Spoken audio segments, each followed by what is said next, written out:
गाड़ी से उतरने पर सिद्धार्थ को देखते ही होम मिनिस्टर योगेंद्र सिंह का पारा ज्वालामुखी से भी ज्यादा गर्म हो गया था। उसे देखकर ऐसा लग रहा था कि जैसे वो सिद्धार्थ को अभी जान से मार देगा। लेकिन तब तक उसकी नजर सुकृति पर पड़ गई थी। सुकृति के ऊपर नजर पड़ते ही योगेंद्र सिंह ने उसके बारे में सवाल किया। जब उसे यह पता चला कि सुकृति और कोई नहीं बल्कि करणवीर की बहन है, तो उसने शुभांकर से करणवीर को चेतावनी देने के लिए कह दिया था। योगेंद्र सिंह की बात सुनने के बाद डीजीपी शुभांकर मिश्रा ने अपने शागिर्द इंस्पेक्टर विदित खंडूरी को फोन किया, लेकिन उसका फोन नहीं लगा। शुभांकर मिश्रा ने वायरलेस से भी विदित से संपर्क करने की कोशिश की, लेकिन वो इसमें भी नाकाम रहा। तो उसने अपने 2 सिपाहियों को करणवीर के घर भेज दिया था, जो वहां से कुछ ही दूरी पर था। करणवीर के घर पहुंचने के बाद उन सिपाहियों को वहां का नजारा बहुत अलग दिखाई दे रहा था। गेट पर कोई भी गार्ड मौजूद नहीं था। वो दोनों सिपाही सीधे अंदर चले गए थे और जब वो वहां पहुंचे तो अपने सामने का नजारा देखकर उनके हाथ पांव सुन्न पड़ गए थे। वहां पर 3 लाशें पड़ी हुई थी, जिसमें से एक लाश करणवीर की, दूसरी रणजीत की और तीसरी विदित के साथ गए एक सिपाही की थी। वो तीनों लाशें पड़ी हुई थी और विदित वहीं सिर झुकाए बैठा हुआ था। उसकी दाहिनी बांह से खून निकल रहा था। साथ ही साथ उसकी आंखों में एक अजीब सा खौफ नजर आ रहा था। कुछ देर पहले जब सिद्धार्थ को भगाने के चक्कर में विदित और करणवीर आपस में लड़ गए थे, तभी धक्का मुक्की में विदित के हाथों से ट्रिगर दब गया था और गोली चल गई थी।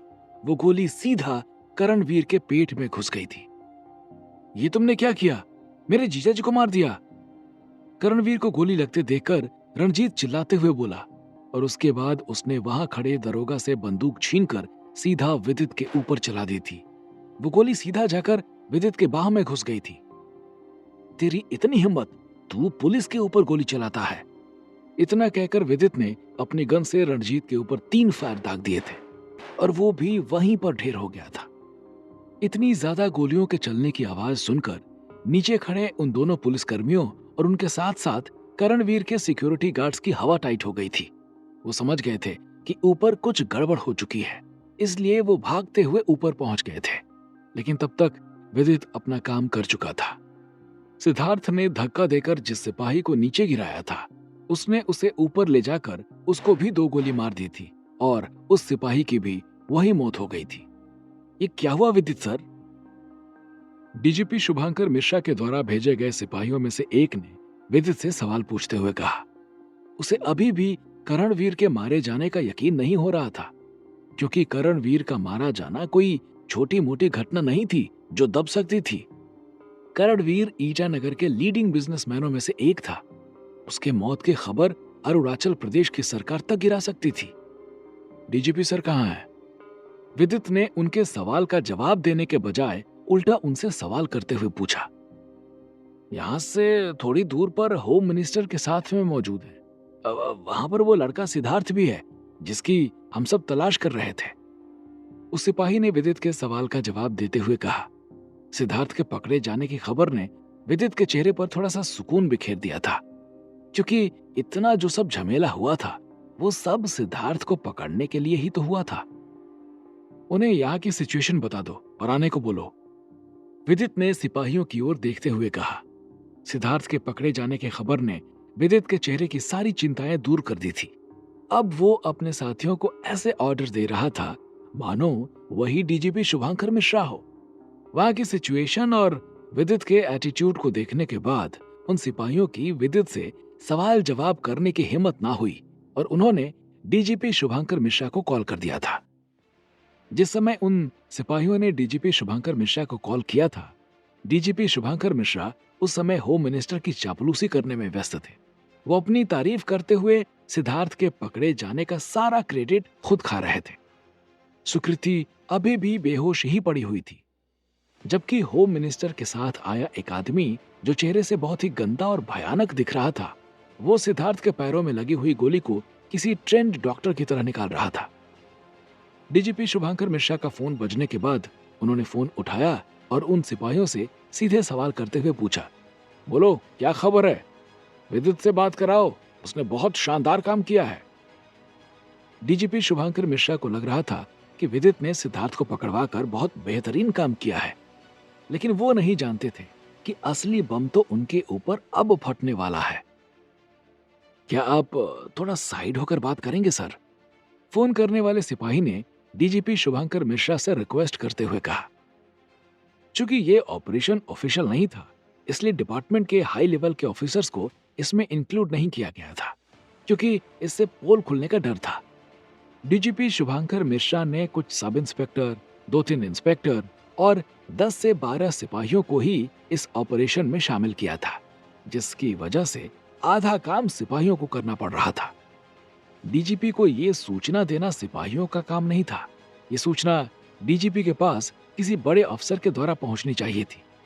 उस सिपाही की बात सुनकर डीजीपी के चेहरे पर थोड़ी सी घबराहट फैल गई थी। वो वहां से हटकर कहीं और चले गए थे। बोलो, क्या हुआ? डीजीपी शुभंकर मिश्रा ने घबराई हुई आवाज में सवाल किया। सर, करणवीर और उसके साले रणजीत की क्रॉस फायरिंग में डेथ हो गई थी। सिपाही ने डीजीपी शुभंकर मिश्रा के सवाल का जवाब दिया। सिपाही का जवाब सुनकर डीजीपी शुभंकर मिश्रा के पैरों तले जमीन खिसक गई थी। उनके दिल की धड़कन इतनी तेज बढ़ गई थी कि डीजीपी शुभंकर मिश्रा को ऐसा लग रहा था कि जैसे उन्हें हार्ट अटैक आ जाएगा। ये क्या कह रहे हो तुम? डीजीपी शुभंकर मिश्रा की आवाज कांप सी गई थी। करणवीर के मरने का मतलब उन्हें भी पता था कि इसके बाद उनके साथ क्या होने वाला है। सर, मैं सही कह रहा हूं, सिपाही ने जवाब दिया। विदित कहां है? उसको फोन दो। डीजीपी शुभंकर मिश्रा ने कहा। सर, वो हॉल में है। उन्होंने ही मुझे आपसे ये बात बताने को कहा है। उनके भी हाथ में गोली लगी हुई है। सिपाही ने डीजीपी शुभंकर मिश्रा को जानकारी देते हुए कहा। अभी वो दोनों बात कर ही रहे थे कि तभी होम मिनिस्टर योगेंद्र सिंह उनके पास चलते हुए उनके पीछे आ गए और डीजीपी शुभंकर मिश्रा के कंधे पर हाथ रखते हुए बोले, क्या हुआ शुभंकर? यहां क्यों चले आए? सब ठीक तो है? होम मिनिस्टर योगेंद्र सिंह की आवाज सुनकर डीजीपी शुभंकर मिश्रा एकदम से चौंक गए थे। हाँ सर, सब ठीक है। डीजीपी शुभंकर मिश्रा ने होम मिनिस्टर को जवाब दिया और फिर फोन काट दिया था। करणवीर की मौत इतनी छोटी तो थी नहीं कि वो छुपाई जा सके, लेकिन डीजीपी शुभंकर मिश्रा इस बात को योगेंद्र सिंह से छुपा कर रखना चाहते थे। अब इसके पीछे उनका क्या इंटेंशन था, ये बात तो सिर्फ डीजीपी शुभंकर मिश्रा ही जानते थे। दे दी करणवीर को सूचना? योगेंद्र सिंह ने सवाल किया। हाँ सर, उन्होंने सुकृति को घर पर भेजने को कहा है, डीजीपी ने जवाब दिया और फिर आगे बोले। सिद्धार्थ की गोली निकली सर? डीजीपी के सवाल पूछने पर योगेंद्र सिंह ने हाँ में सिर हिला दिया था। इसके बाद वो दोनों जिस ओर सिद्धार्थ को रखा गया था उस ओर चले गए थे। सिद्धार्थ की गोली निकाली जा चुकी थी। योगेंद्र सिंह के आदमी ने उसके पैरों में पट्टियां बांध दी थी। सुकृति अभी भी बेहोश ही पड़ी हुई थी। योगेंद्र सिंह के कहने पर सुकृति को उस गाड़ी में से उतारकर पुलिस की एक दूसरी गाड़ी में डाल दिया गया था और जैसे ही वो गाड़ी करणवीर के घर की ओर चली कि योगेंद्र सिंह ने गाड़ी रोकने का इशारा कर दिया था। उसका इशारा पाकर गाड़ी रुक गई थी। क्या हुआ सर? डीजीपी ने सवाल किया। इस लड़की को भी यहीं रखो और करणवीर को बुलाओ, मुझे उससे कुछ सवाल करने हैं। इतना कहने के बाद योगेंद्र सिंह अपनी गाड़ी में बैठ गया था और उसके काफिले की सारी गाड़ियां वहां से चल पड़ी थी। उन्हीं गाड़ियों में से एक में सिद्धार्थ और सुकृति भी थे। होम मिनिस्टर के गुर्गों ने उन दोनों का हाथ और मुंह बांधा हुआ था। डीजीपी शुभंकर मिश्रा उन गाड़ियों को जाते हुए देख रहे थे। इधर होम मिनिस्टर सिद्धार्थ को लेकर वहां से जा चुका था, उधर डीजीपी भी अपने सिपाहियों के साथ करणवीर के घर की ओर चल पड़े थे।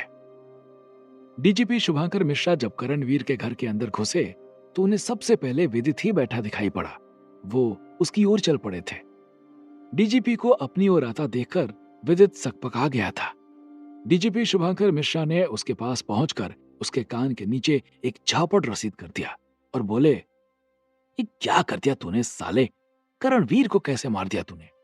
अब जानता है कि आगे क्या होने वाला है? डीजीपी शुभंकर मिश्रा के हाथों थप्पड़ खाने के बाद विदित अपनी जगह पर जम गया था। उसे कुछ सूझ ही नहीं रहा था कि वो आखिर डीजीपी शुभंकर मिश्रा को क्या जवाब दे। डीजीपी शुभंकर मिश्रा अपना सिर पकड़कर वहीं हॉल में पड़ी हुई एक कुर्सी के ऊपर बैठ गए थे। उन्हें समझ में नहीं आ रहा था कि अब आगे उन्हें क्या करना है, क्योंकि हॉस्पिटल में टेरर अटैक होने से उनकी कुर्सी पहले ही खतरे में पड़ी हुई थी और उसी को बचाने के चक्कर में उन्होंने बिना सोचे समझे योगेंद्र सिंह के कहने पर सिद्धार्थ का बयाना ले लिया था। लेकिन करणवीर के मौत के रूप में उनके सामने उससे भी बड़ी मुसीबत आ चुकी थी। सिद्धार्थ को लेकर योगेंद्र सिंह एक जंगल के बीचों बीच पहुंच चुका था। उसने सिद्धार्थ को गाड़ी से उतार कर लाने को कहा और उसका ऑर्डर पाकर उसके 2 आदमी सिद्धार्थ को लेने चले गए थे। सुकृति और सिद्धार्थ दोनों को योगेंद्र सिंह के आदमियों ने उठाकर अपने कंधे पर लाद लिया था और उन्हें लेकर वहां से चल पड़े थे। कुछ देर पहाड़ चढ़ने के बाद वो लोग पहाड़ पर बने हुए एक घर के सामने पहुंच चुके थे। ये घर पहाड़ पर बने हुए और घरों के मुकाबले बड़ा बना हुआ था। सिद्धार्थ को लेकर योगेंद्र सिंह के आदमी उसी घर के अंदर चले गए थे। सिद्धार्थ अपने आप को छुड़ाने के लिए अपने हाथ पांव चला रहा था, लेकिन उसका हाथ और मुंह इतनी बुरी तरीके से बंधा हुआ था कि उसका सारा प्रयास विफल साबित हो रहा था। खोल दो इसे। सिद्धार्थ को छटपटाता देखकर योगेंद्र सिंह ने अपने आदमियों को आदेश दिया और उसका आदेश पाते ही सिद्धार्थ को खोल दिया गया था। जैसे ही सिद्धार्थ का मुंह खुला कि वो योगेंद्र सिंह की ओर देखकर चिल्लाते हुए बोला, मुझे क्यों मारना चाहते हैं आप? मैंने आपका क्या बिगाड़ा है? सिद्धार्थ की आवाज में डर और दर्द का मिश्रण सुनाई दे रहा था।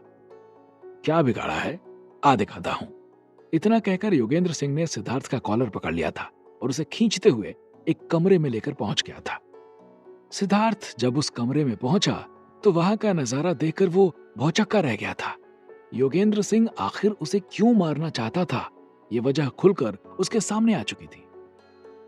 आखिर क्या थी वो वजह जिसके लिए योगेंद्र सिंह मारना चाहता था सिद्धार्थ को, और कैसे बचाएगा सिद्धार्थ अपने आप को योगेंद्र सिंह की जाल से? क्या होंगे इन सभी सवालों के जवाब? हमें कमेंट करके जरूर बताएं और आगे की कहानी जानने के लिए सुनते रहिए भूमिपुत्र सिर्फ पॉकेट एफएम पर।